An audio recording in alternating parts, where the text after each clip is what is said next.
Before the Iron Throne, there was Dorne. 12,000 years ago, the first men crossed the land bridge from Essos to here. Of course, they were men, so they soon broke it. Then, while their cousins to the north built kingdoms, the Dornish squabbled over land, water, and wives. For centuries. Until Nymeria, a warrior princess in Essos. She led a fleet of 10,000 ships across the narrow sea to Dorne.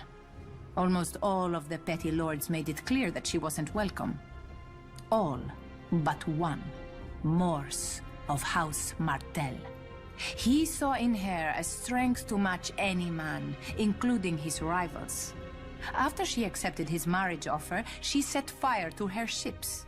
For 50 leagues, the coast was bright as day, and in the burning light, Princess Nymeria named Mors Martell the Prince of Dorne, in the style of her people. Dorne would be her home, or her grave. For many years, Nymeria and Mors waged war against all rivals. The Jordanes, Blackmonts, Corgyles, and even the mighty House Ironwood. They sent no fewer than 6 self-styled kings to the wall in golden chains. After Mors fell in battle, Nymeria took command of his armies and united Dorne. In 2 years, she ruled for 27 more, and though she married again, those husbands were little more than counselors and consorts. Dorne was Nymeria, and Nymeria was Dorne. She survived a dozen attempts on her life, put down 2 rebellions, and threw back 2 invasions. And when at last she died, her eldest child succeeded her. Her daughter, not her son. And Dorne followed her because Nymeria had proven that women were equal to men, if not better. Centuries later, Aegon Targaryen sought to unite Westeros as Nymeria had Dorne. The other 6 kingdoms fell quickly before his dragons and ambition.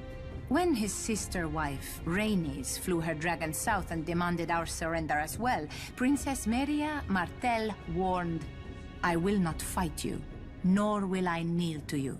Dorne has no king. Tell your brother that." Rhaenys threatened that the next time the Targaryens would come with fire and blood. Meria replied, "You may burn us, my lady, but you will not bend us, break us, or make us bow.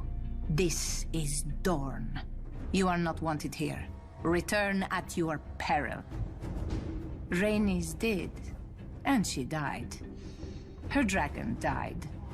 All her soldiers died.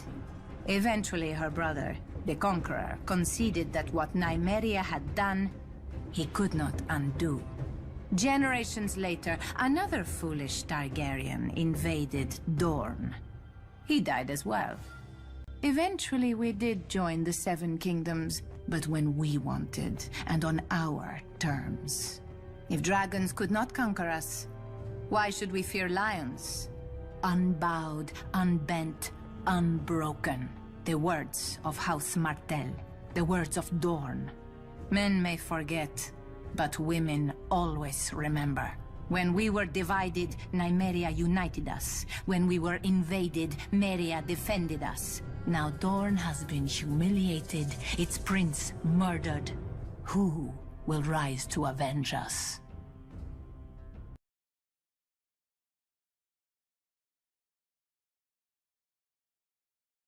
Unbowed, unbent, unbroken. The words of House Martell. A promise to our enemies and a challenge to our lovers. Thousands of years ago, the warrior queen Nymeria crossed into Dorne from Essos, fleeing the dragon lords of Valyria. After she landed, she burned her ships, all 10,000 of them, so no cowards could slink home. What a woman! Dornish in spirit before she ever was in flesh. She was lucky to land in Dorne, where powerful women are not locked away in septs and the beds of old men. My ancestor Mors Martell saw her and desired her, and proved that where armies fail, a tongue may succeed. Wedding his strength to hers, his spear to her son, they subdued all his rivals together. After the tradition of her people, House Martell then ruled Dorne as princes, not kings. Unless the eldest child was a daughter, for unlike the rest of Westeros, our loyalty isn't commanded by a cock. We follow a prince or a princess Martell just the same. And we always have. Some people forget that Aegon Targaryen crowned himself Lord of 6 kingdoms, not 7. When his sister marched on Dorne, she found no mighty hosts drawn up against her for her dragon to burn and her soldiers to slaughter.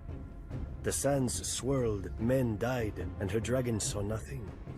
The sun shone, men died, and her dragon bowed to our greater fire. The Targaryens retreated with their tails tucked between their legs. Of course, in later years, his descendants would try again. Daeron the First succeeded at great cost and reigned in Dorne for a few glorious months. One night, his steward pulled down a sash by his bed to summon his consorts. Instead, the canopy split open and 100 red scorpions fell on him. He was a Tyrell. You would think he would be used to getting stung. Within a fortnight, House Martell again ruled a free Dorne. Eventually, after centuries of courtship, House Martell got into bed with the Targaryens. We took King Daeron II and his sister for our own before they could take each other, and 6 kingdoms became 7. Even now, I do not blame my ancestors. One look at those long, silver locks. It is not every day a man gets to ride a dragon. But they soon learned that you can't leap off a dragon at will. My sister Elia, she married Prince Rhaegar Targaryen and became the princess she already was. In Dorne, she walked among vipers, and none would bite her. In King's Landing, she found herself surrounded by lions. When Robert Baratheon rebelled against his rightful king, his future father-in-law, Tywin Lannister, ordered his beast, Gregor Clegane, to rape and murder my sister, along with her helpless children. And men called the Lannisters heroes. Now, Lannisters sit on the Iron Throne, surrounded by the blasted swords of Aegon's broken foes. I wonder if they remember, as I do, that none of those swords are ours. I wonder if they see, as I do, my sister's red blood soaking into the stones of their precious red keep. Maybe they need reminding. The lion may be a mighty beast, but pride always lifts his gaze to the horizon, never seeing in the grass the viper.